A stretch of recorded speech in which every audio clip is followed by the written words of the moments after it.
Well, hey, listen, so as we jump in here, I am super excited to have Chanda Bell on the program this week, and Elf on the Shelf, Lumistella Company. We'll kind of walk through all of that today. Thank you for jumping on. I know that this is a busy season.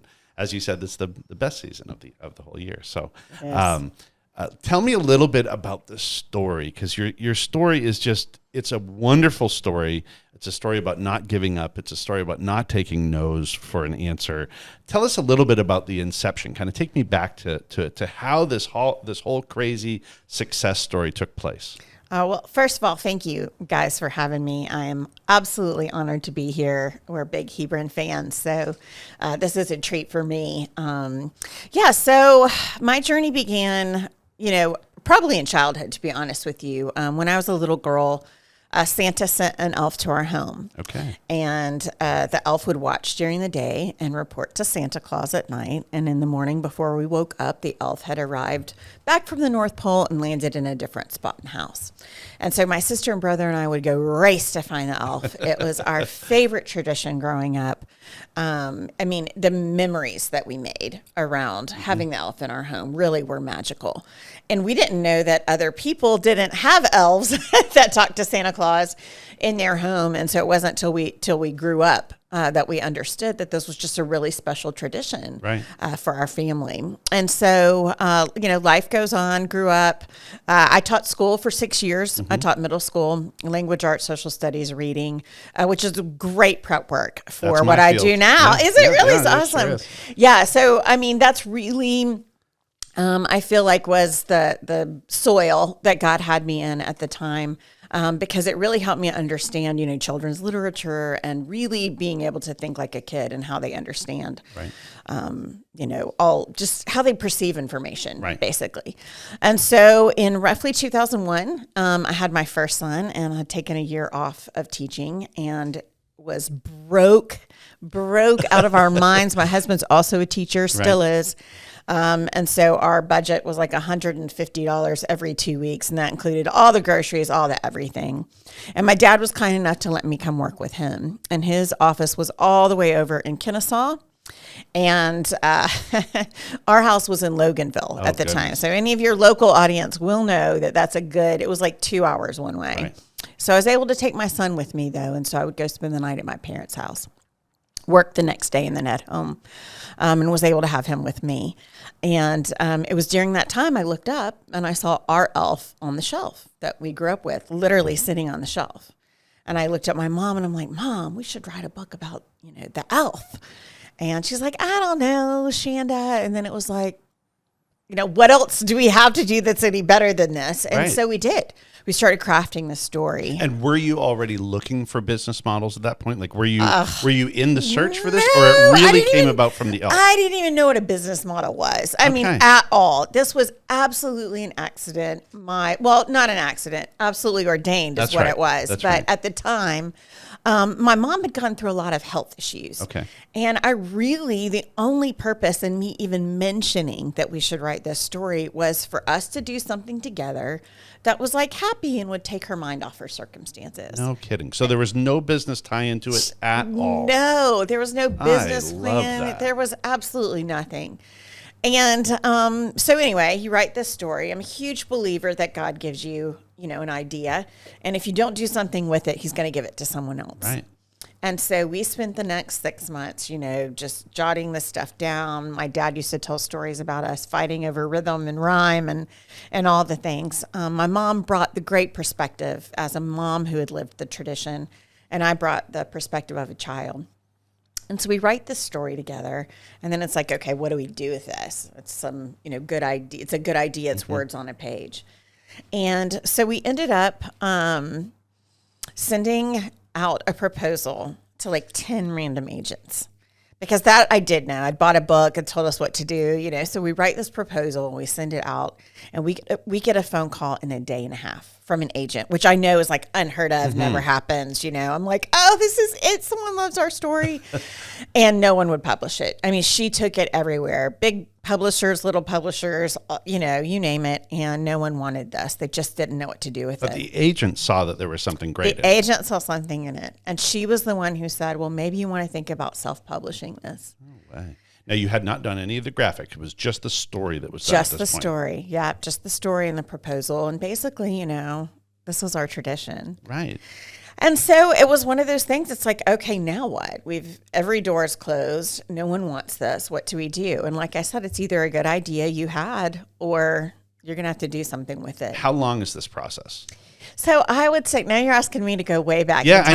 I know. I'm fascinated by stuff like this. Yeah. I am thinking that whole process was probably somewhere between 8 months and a year from the time we had, So you've got to be a bulldog for a while. You really do. You really do. You cannot give up. And then there were moments where the experts suggested, that we write it as a narrative and not as a rhyming book. Mm-hmm. So we took a pass at that. And I do remember sticking up for us to the agent and saying, you know what, if this story isn't written the way that God gave it to us, then it's not meant for us to take this path.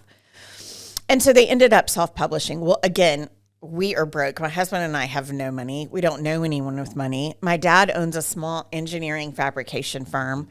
And by small, I mean like 3 employees. Right.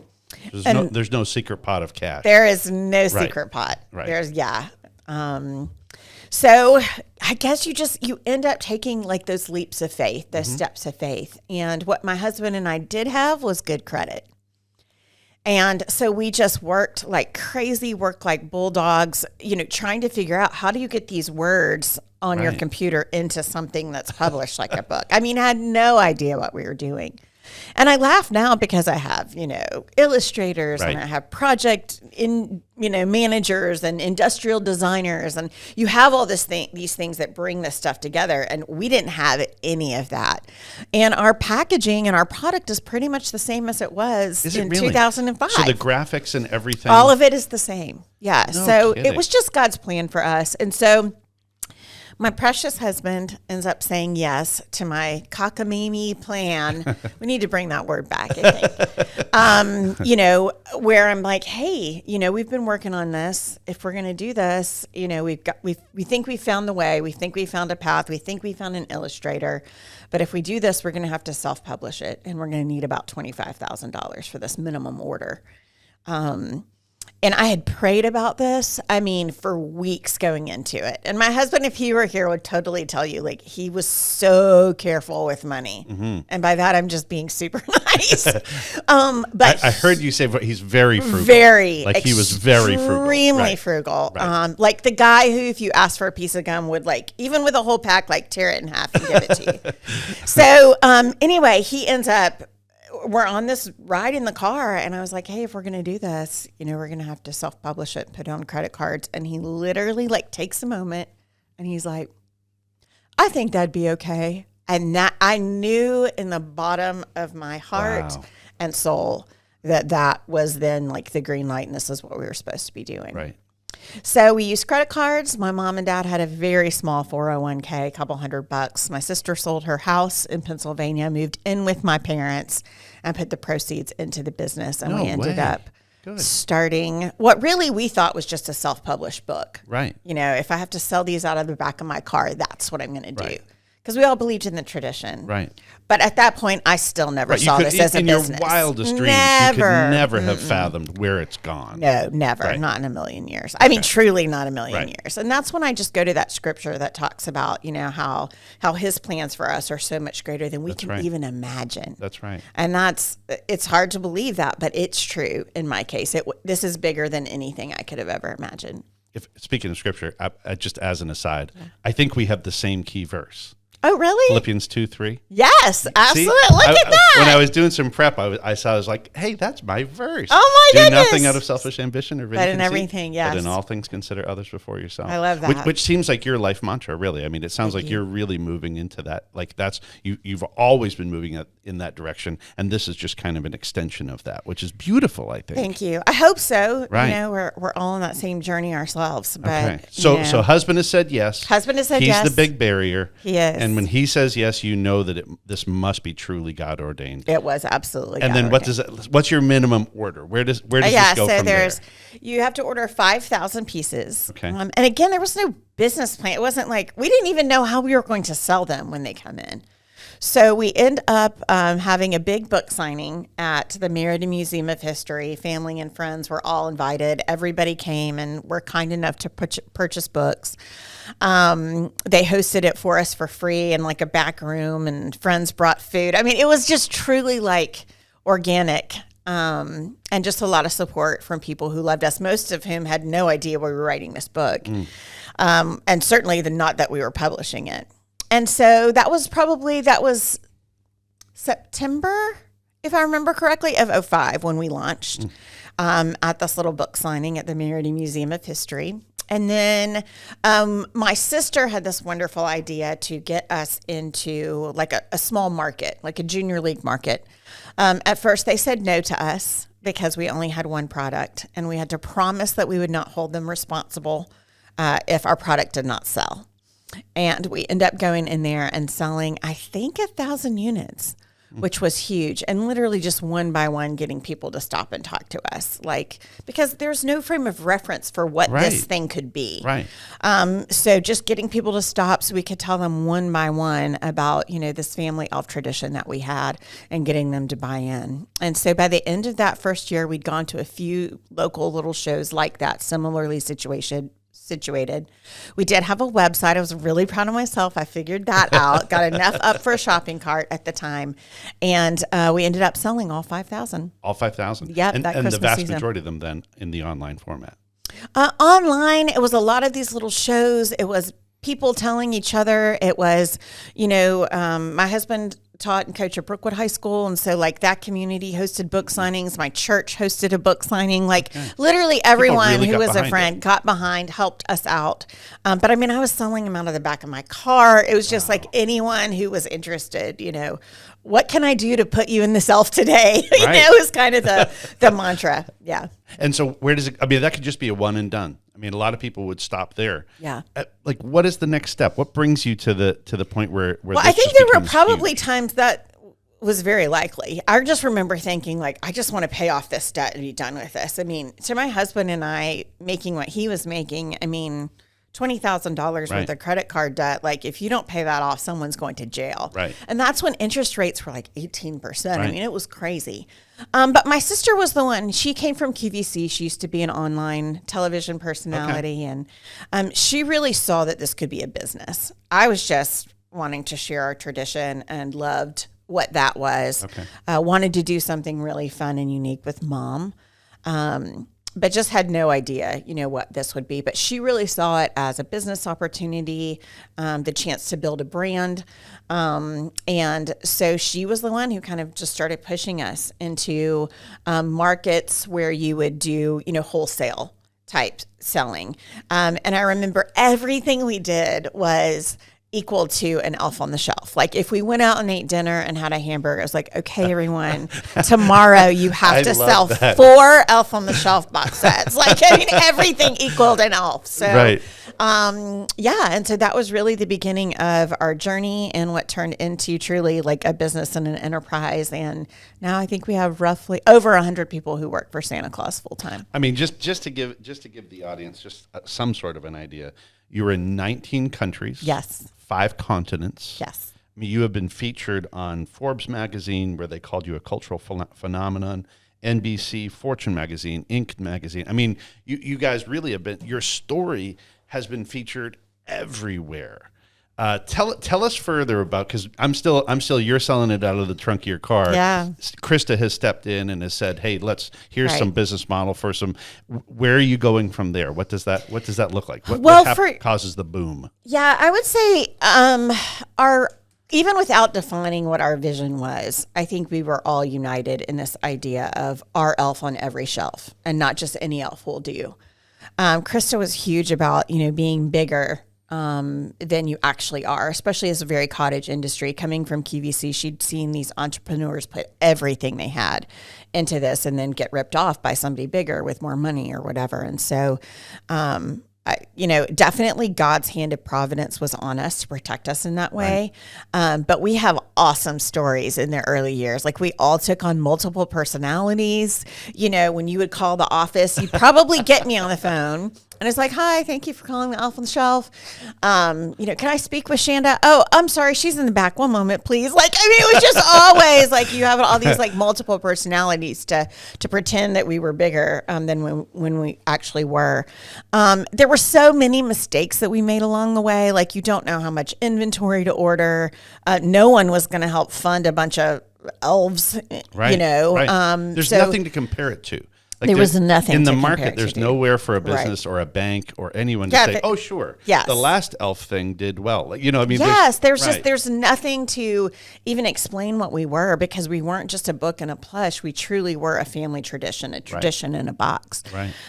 So there was just nothing there that anyone else wanted to grab onto. And then there was the whole fight that we were just a trend or, a quick flash in the pan type phenomenon. But we knew what we had. Right. We knew that if kids could experience this tradition, that it would leave a void in the market. Like people would be like, where do we get this? Where do we want it? And then in 2007, so when that happened, we knew we were creating this void. We would go to these shows and we would leave. And then all the online orders, where do I get this, would all begin. And so we ended up selling into, I think we had several Hallmark stores by year 2 or 3. Okay. And we would list all of our stores on our website so people would know where to go. And we could also support these local smaller entrepreneurs that were carrying our product. And then in 2007, 2 things happened. Jennifer Garner was photographed carrying our product down the street. And you guys, now I know about product placement and all of this, but you would have thought we paid her. She literally is holding it face out, like her hands are like this, truly like displaying the product for us walking down the street. And that got picked up. Jennifer Garner. I am too. Yeah. Isn't she? She seems so wonderful. So I've never met so her, real. but if I did, and if she's listening, thank you, Jennifer Garner. And then the other thing that happened was a story got picked up. I can't remember if it was Good Morning America or the Today Show, out of Texas. So it didn't involve us at all, but it was like this whole Elf on the Shelf craze, and this huge story ends up getting picked up and runs on, the show, the morning show. And it was like a 3 or 4 minute segment. I'm out of town doing book signings in California, so I don't even answer my phone, but my mom sees it and she's getting blown up. And my sister it's a Saturday morning and my sister is on her way into our office. And by office, I mean like one computer, one desk, I mean, it was literally all hands on deck. Friends and family came in because the phones just exploded after that. So thankfully we had enough stores that had, signed on where we could at least throw people different ways. But that definitely was the beginning of, wow, this is something way more than we ever imagined. You guys, because of your experience with Krista and QVC and your boldness and your mom's boldness, now you decided, hey, we're ramping up to what this can be. Yes. At that point. Yeah. So I think at that point we really start to buy into, okay, this can be a business. It needs to run a little more like a business. Right. We need people to help us even enter these orders because they were just flooding in. Right. So all of a sudden it started to take a turn. I would say roughly 07 and 08, where you start going, okay, this is something more. But then by roughly 2012, 2014, it's like, okay, well, what else are we? Right. Because people who had the Elf on the Shelf are like, okay, what else now? Right. And we had introduced some small items like our Elf Pets reindeer. And then in roughly 2016, we really redesigned our whole vision, mission, purpose, and values to where we are today. Now, I love, let me just go through this just because it is so much different. So I'm a fan of business. I tend to, about a third of my reading is always in something that's business related. Well, what you do is actually not that much different. Right. I mean, you are running an organization. It's a business. So as much as you're in education and you're loving these children and all this stuff, I'm still functioning in business. Exactly. Right. But I love this, your vision, for your company. Tell the stories of Santa's North Pole. Yeah. I love that. Not a lot of corporate vision statements. Not a lot. The mission statement, tap into the magic of believing and love of tradition at Christmas time by creating Christmas characters, stories, and lore through consumer products. I mean, I love the simplicity of that. Thanks. You know, that true brilliance is simplicity, right? Yeah. That true brilliance is being able to see something that everyone else has walked by and be able to understand how that could be something bigger. Yeah. So totally serious. In my family, we had elves as well. Awesome. You know, we did elves when we were little kids. My mom always had a hoot of setting them up. My background on my mom's side is Swedish. Oh, yeah, so, Scandinavian. Right, yes, you know, so the elf huge. Would always interact with the Swedish tomte. And so the Swedish tomte would interact. So, I mean, but listen, we didn't make a story of it, right? So, I mean, it's that idea of seeing what can be. Yes. And then being willing to push into the unknown, you know, with a whole lot of fearlessness. You know, a whole lot. You know, and maybe a little ignorance, but ignorance can be bliss. Yeah. Right. Absolutely. And I keep going with this thing. The purpose of your company is to create joyful family moments, which I just think is great. And that's frankly such a story that our world needs to see. Yeah. You know? All right. So we're coming back to the expansion of the company. Yes. And I'm just enamored by all of the things that you guys have done. Elf Pets, Elf Mates, the video series that are on Netflix. Walk me through kind of what that expansion looks like. Is that still flowing from the three of you? Or is that coming from a broader group? What does that look like? Oh, wow. There's so many, so that's so many questions I know. in one. That's 17 questions. It is. It's super exciting. You know, when in 2016, you know, we really sat down and said, who are we? What do we want to be? Because we could have been a lot of things, right? We could have been all things Christmas tradition, you know, or all things tradition, you know, Easter bunnies and leprechauns and all of that. We could have been, you know, sort of the go-to resource for, you know, we want to own Christmas, if you will. Well, there's a religious connotation, there's decor, like what does that even mean? And so we really ended up drilling down as an executive team on what we really want to do and what gets us all really excited is this idea of telling the stories of Santa Claus. And if you think about it, yes, he's probably the greatest mythology of our time, yet no one knows anything about him or who he is or who he surrounds himself with. And so it was just a very clear vision for us. And as a Christian, really allows me to, as the chief storyteller for Santa Claus, sort of infuse my faith into these stories using characters that kids love. And so for us, you know, I'm huge about setting up a vision that should be something that, you know, may or may not be achievable. And in this case, telling all the stories of Santa's North Pole may or may not be achievable, you know, because is it endless? I think it is. Right. I think it is too. Yeah. Sure. And so if I do this right, it's this endless vision of just like owning this storytelling and like being the go-to resource through, like you said, in our mission, you know, immersive experiences, entertainment-based content, and our product formats. And so that helped us, you know, be very specific about who we were, what we wanted to do, and how we wanted to do it. And so that's when we started shifting into, okay, there are other elves at the North Pole. What do they do? And that allowed us to open up the Elf Mates. Their whole design is to encourage kids in 3 specific ways to be kind. And really tells them how. So one is a toy maker. So the idea is before you get more toys, give one away. The other one would be, you know, a cobbler. So it's like you have so many clothes and shoes, you're blessed, give something away before you get another one. Under this whole guise of sort of building Christmas spirit. Then we have the Elf Pets as well. Again, this is about building what I call Christmas spirit, which the pillars of that are faith, hope, and love. Right. And so I've been able to use each of the elf pets as sort of a way to open that door into faith, hope, and love through our North Pole universe. Right. And so it's like, okay, how do you tell these stories and how do you own the storytelling of Santa's North Pole? And we knew we had to do it outside of product because that's very limited. So we ended up starting our own production house in-house, brought in a producer, I wrote and directed, brought in an animation team, and we put out these specials. I mean, again, it was one of those, like, put everything on the line. I don't think even the people who work for me realized what a risk it was for us. Again, all the profits, all the proceeds are going into this, but And there was a point where I remember our financial team being like, this is a very bad idea. And I was like, I don't care if and my exec team, if they ever listen to this, will laugh because it's true. I was like, I don't care if we spend a single penny of marketing dollars. We have to do this. We have to put these out because otherwise we will not be able to share our message and we will not achieve our vision. Right. And it could bring about an end to you have to tell it in other media Yes, formats. you have to use other mediums. And so, of course, we pull in our licensing partner on products because there's just some formats we don't want to do. Right. We're not in the pajama business or the hot cocoa business, Sure. right? So we have to find the right licensing partners for that. Then we ended up finding streaming partner in Netflix. Just signed a big deal with them for movies and television shows. And now we're, How many more will you be producing?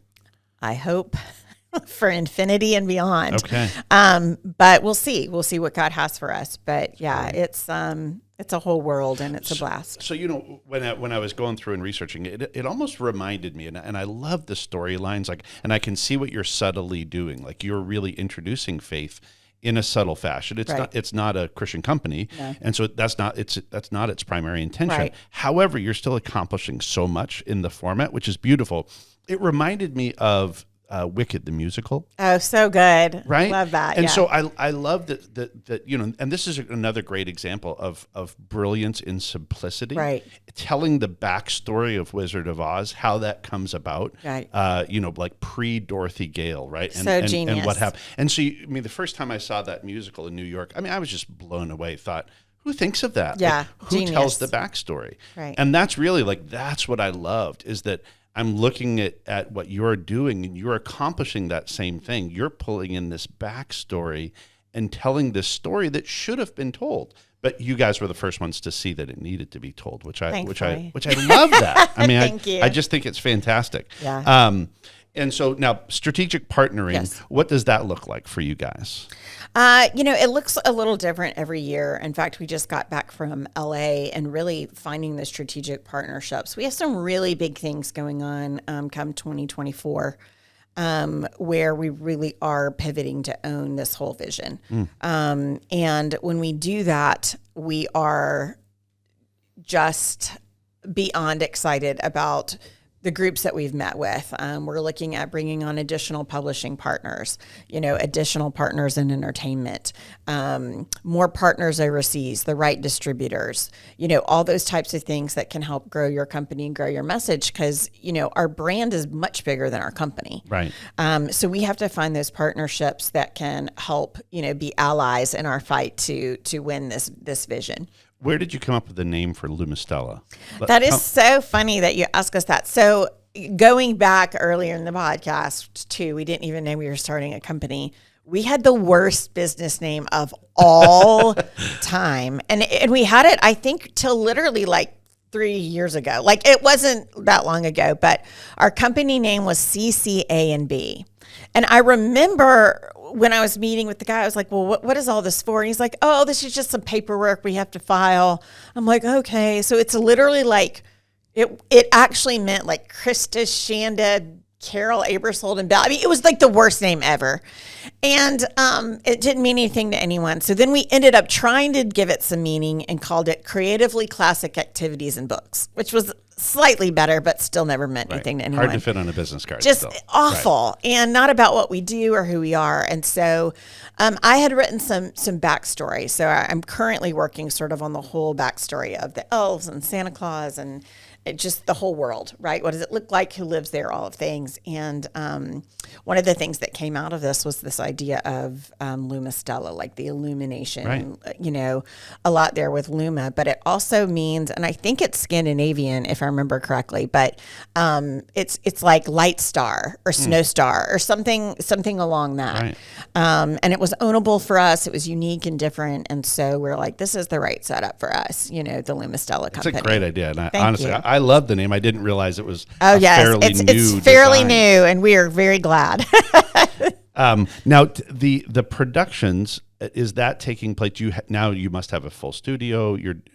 is that local? Is that, I know that you're in the West Coast an awful lot. Yep. What does that look like for you guys? So we have in-house animation team. We also have partners that are animation partners. Okay. Yes, based here in Atlanta as well. Okay. Atlanta offers a great tax credit incentive for entertainment. Smart, yeah. They're very smart. So that's helped us a lot in being able to, employ people here and do the work here for the most part. Netflix, though, the deal we have with them is sort of a two-fold deal. So part of it is license, where we have licensed our current content to them. We have 4 specials. We have 3 elf pet specials, Fox, Reindeer, and St. Bernard. And then we have our classic property, an elf story that's been around, I think, 10 or 11 years now, all streaming on Netflix. And then Netflix signed a deal with us for original content. So we will partner with Netflix. It'll get that big in the corner, right, for movies, television series, things like that. So our in-house team mainly works on, I would say, a lot of our YouTube content, marketing content. We do music videos every year. This year, our new one is the Snowflake Shuffle. Okay. Super cute in our official Elf on the Shelf YouTube channel. So to your question earlier, like, how do we create all this? How do we do it? So I'm honored to get to be Santa's chief storyteller. That's great. So write the books, tell the stories. But we've recently assembled a story team full of the best in the biz. And so I feel like there's 3 ways to tell stories. One is visual. One is through these entertainment mediums, and then the other one, of course, is through like publishing and products.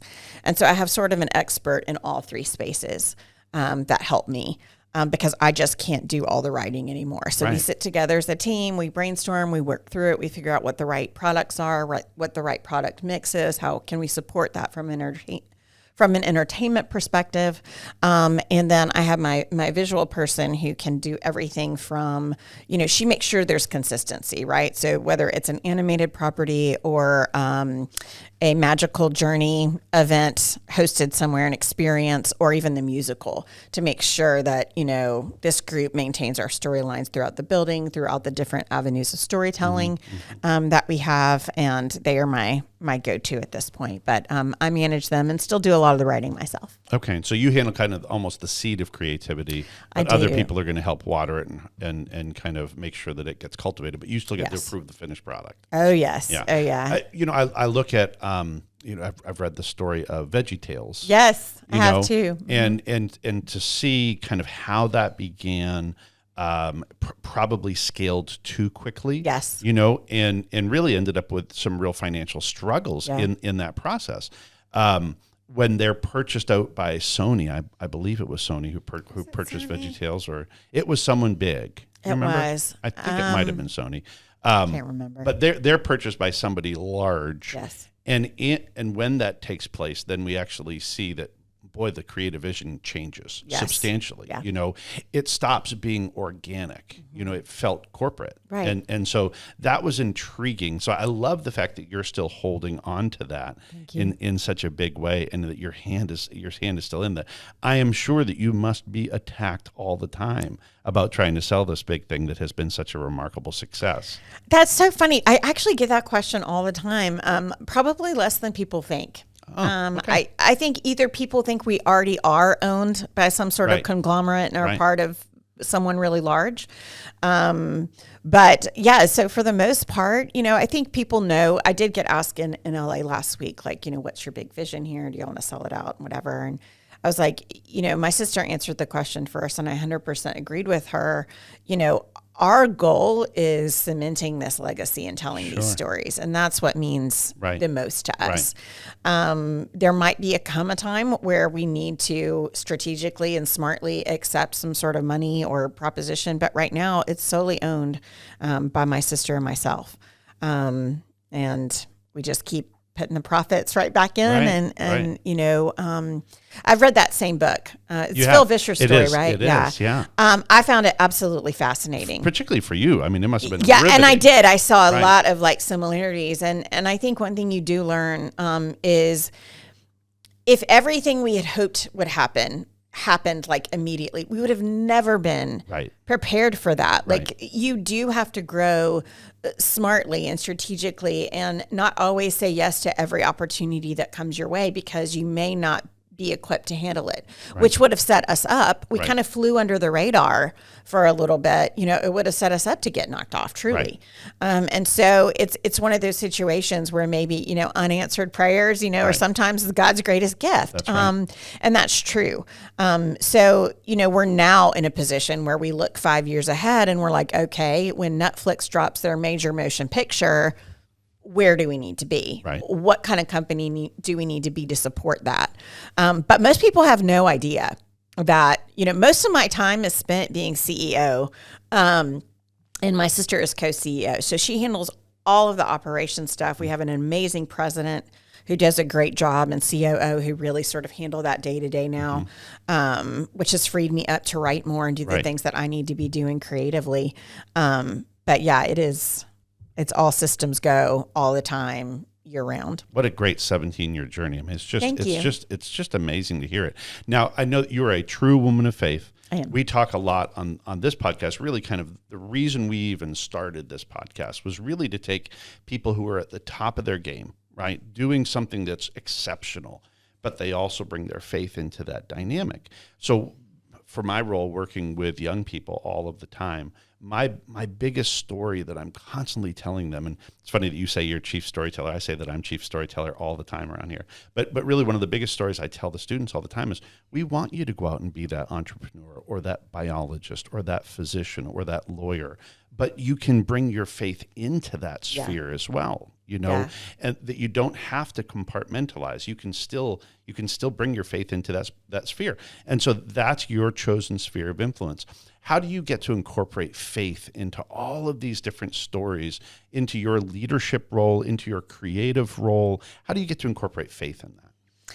Well, I think it's an organic outpouring, I hope, of my faith. And so to me, they're not separate at all. I'm not just at this point a Christian and at this point I'm not. To me, it's organic to who I am. I mean, Jesus lives inside of my heart, and the Holy Spirit hopefully is constantly, an outpouring. And so hopefully it's never two separate people, in my role, I am so thankful that I've been able to use my imagination and my background to center this world on the world of Santa Claus. And in my mind, it's very much, St. Nicholas, Bishop of Myra, a man who is very much of faith, and really has built an entire enterprise that he gets nothing out of. Truly, if you think about it, Santa Claus living at the North Pole, making toys and giving them out for free to children all over the world. It's not like we all leave money for him by the, by the fireplace. Right. So cookies, maybe, we pay in, mincemeat pies some places, but, or ale in others, I guess. Right. But, I think, if you really boil it down to who he is, this is someone who is operating in what I would say are great spiritual principles of, honesty, integrity, nobility. In my world, Santa Claus gets his sort of power whatever from, the Christmas star, in which, when did that appear? Right. Exactly. So I'm able to use this symbolism, and I'm constantly, when our pastor will say a scripture like, ooh, how could that apply to what I'm doing and what I'm writing and how I'm, and so I latch onto that. And so, even though, to your point, we're not specifically Christian, we hope that we are able to share universal messages of faith, hope, love, kindness, all these traits that we want to be able to share with our children, these bigger messages and meanings using characters that they love, so that it's not in your face. But because I am a Christian, it is my hope and my prayer that God is using me and our company to imbue these bigger messages and hopefully point to him. I almost call it like a matter of fact faith, that it just is. I don't compartmentalize. Yes. I'm the same person Sunday as I am on Monday. Yes. That there's no compartmentalization there. I think so often in Christian circles, we tend to think, oh, well, people are going to be offended by that, or people are going to be angry. Therefore, I'm going to hold back on my faith. What I liked in both the Forbes article and the Fortune magazine article, both of them mentioned about your faith. faith. Yeah. And yet it wasn't something that was an offensive piece because you didn't present it as offensive. You presented as a matter of fact piece of who you are. This is one component of that has made you up. It happens to be the center of our lives. Right. And that's what's guided it. But I love the fact that you have this kind of just matter of fact faith. It's to me, it's the way lived out faith is meant to be. It's meant to be an extension, an overflow of what's on the inside. I hope so. Yeah, if we're doing clear. it right. I mean, it's really, really clear. If we're doing it right, then it is just truly an outpouring of who we are and the Holy Spirit within us, right? Yeah. And so, I hope that it never feels like something that's separate. Right. So I think if it is authentic. And to your point, when you're talking to these kids about how they can take it with them, when it lives inside of you, it is light radiating. That's right. And so it's there all the time. Yeah. It's always intriguing for me. I'll be chatting with people, and I tend to be a pretty extroverted type of person. No, really? I'm shocked. But as I'm meeting people, it's like I'll meet people so regularly, and I'm a minute into the conversation, and I know that they're a believer. I know that they're a Christian. And I'll say, are you a believer? I sure am. Yes. You just know that the light that's inside, people want to know why are you so happy? Right. Particularly in the last little while, boy, there's been so much depression and so much negativity. Our world needs to see that our joy comes from the Lord. Yes, I was just thinking that the joy of the Lord is our strength. That's where we come from. Now, you've also used the company to do a lot of great things, and it's actually a key element of your website. All of the philanthropy that your organization has been able to step into. You guys have some pretty clear-cut goals and what you want to see accomplished. Walk us through that just a little bit, because that's such a great side to this story and to the financial success that your company has been able to foster. Thank you. Well, again, to whom much is given, much is required. And so in our case, I remember riding to church with my parents who didn't have 2 pennies to rub together, and them praying over that check that was about to go in the tithe and the offering. And I remember my dad even talking about it really doesn't matter what they do with it, because that was also the time of, what's the word I'm looking for? But the preachers that were, stealing and all that, right. But I remember my dad saying to me, it's our intent and it's us being obedient. And we didn't have, I'm telling you, that could have gone a long way to get a sandwich. That's right. But his example and my mom's example of, being willing to give their first and their best, back to the Lord. And my sister and I both truly believe we are here today because of that. It's that and what my parents, poured out and trusted God with, that eventually opened this storehouse of blessing. I'm 100% certain in that. I'm sorry, I don't remember where I was going with that. Off track. Off of the philanthropy of your organization. So I think from our very core that Chris and I and my mom, very much believe in giving back. But, who do you give to and how do you give? Right. I have got to give total just mad respect here to Reagan Holroyd, who is our COO now, but really started heading up our philanthropy division when she was our VP of HR, because we do get inundated with requests, and it's everything from baskets and donations to, time and effort. And so we were really able to cull it down to the things that were most important to us as humans and to our company. Everyone in our company does get money from us to give away to whatever it is that they want to support, that comes on behalf of the company. So they literally just submit it and they're like, I'd like to give to the Salvation Army. Great. Here's your check on behalf of the Lumistella Company. Because we want to support our employees as well, who give so much to us. And then we have some strategic partners. We have some core partners. We have international, we have local. Right. We like to concentrate a lot on causes that provide for basic needs. So one ministry out of Marietta is Must Ministry. They do an amazing job. It's everything from sort of a Goodwill type location. They have a homeless shelter. They do a lot of service to young moms and single moms, and their children. They have a food kitchen. It's all of those things. Help people get jobs. So we volunteer time there. It's near our office.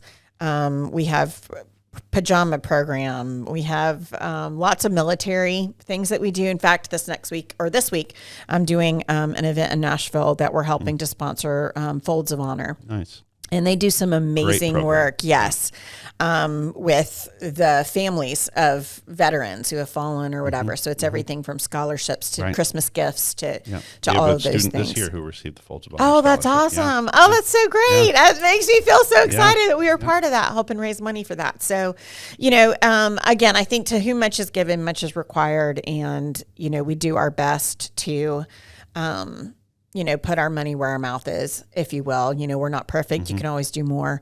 But we do a lot of in-kind donation and help people hopefully raise money for their causes. I like how intentional you guys have been. To hear the story about how things started is beautiful, but the character and the being faith-driven was already there. That wasn't something that had to be created after the success. It is what has framed the success. And then to see just the mission statement, the vision statement that we read a little bit earlier, and then to see your mission priorities, like your priorities for philanthropy, food, clothing, shelter, literacy, some of those basic pieces, and really investing back into the families again, because you've lived out that story. And so, I love that idea of just the intentionality of what you've been able to do, that sacrificial giving has been a hallmark of your family the whole time, generationally, and now you guys are following through on that philanthropic step as well of generosity, which I think is just wonderful. All right, I have to talk about Macy's Thanksgiving Parade. Can we kind of finish up with that, because I've got to hear that story. The elf was huge. Let me kind of hear that story a little bit. Well, that's a fun one because so I guess it was roughly 2008. It was early on, and my sister, it was my mom and dad and me and my sister, and we have this big get together at a cabin somewhere, and it was like, okay, this is our offsite. Okay, if the sky was the limit and is the greatest thing you could possibly imagine, what would it be? And my sister said cereal, which we've now gotten. We've got 3 with Kellogg's. Yes, we have 3 with Kellogg's. Yes, our latest flavor is the snow cream. It's very fabulous. We have hot cocoa and sugar cookies. So at a retailer near you. Okay. So my sister threw out cereal as being like, oh my gosh, if we get cereal, this is huge. My mom said, and an animated special or movie or something like that, which we accomplished early on. Yep. And mine was the Macy's Thanksgiving Day Parade. I'm like, if you get a balloon in the Macy's Thanksgiving Day Parade, how does that even happen to people, right? So we had an employee that heard that this was our dream or our goal. And she literally called Macy's every single day until they said yes. And at the time we had just put out an elf story. So we had a little more awareness of the brand. Right. And they first said yes to a float. And so the difference for a balloon and a float is the one that has, the characters on it or people sing on it or whatever. And then you have the big balloons in the sky. And so at first they called and they're like, yes, you can have a float. Well, we just that just was not the dream. That was not the goal. And so when we got on the phone with the actual Macy's team, it was like, please give us a balloon. Would you please consider giving us a balloon? This is our dream, etc. And I've become great friends with the folks at Macy's. They are not at all this parade team is just an amazing group of humans. Not probably as corporate as you think they would be. And they told me that when they finally decided, gave in and decided, okay, yes, this would make a great balloon, they actually put it in the office, on speakerphone so they could hear our reaction. And we did not let them down. There was a lot of screaming. Oh my gosh, no way, you've got to be kidding. It was the biggest thing I could ever imagine. This idea that we would have a balloon in the Macy's Thanksgiving Day Parade.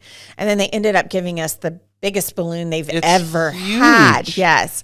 So, that's what, these leaps of faith and where God takes you. Right. And, you can't be afraid of, the vision that he gives you, even though it can seem really scary. Right. It can seem bigger than anything you can imagine. but his timing is also perfect. And so, it helped us grow our brand. I remember the very first year our balloon was in the parade, Macy's was nice enough to let us stand outside. Like, they have a big inflation thing the night before. Right. Oh, I've been. If you have, okay, yeah. I've been. So they let us stand literally like within the ropes right next to our balloon, holding the box set and telling people what this was.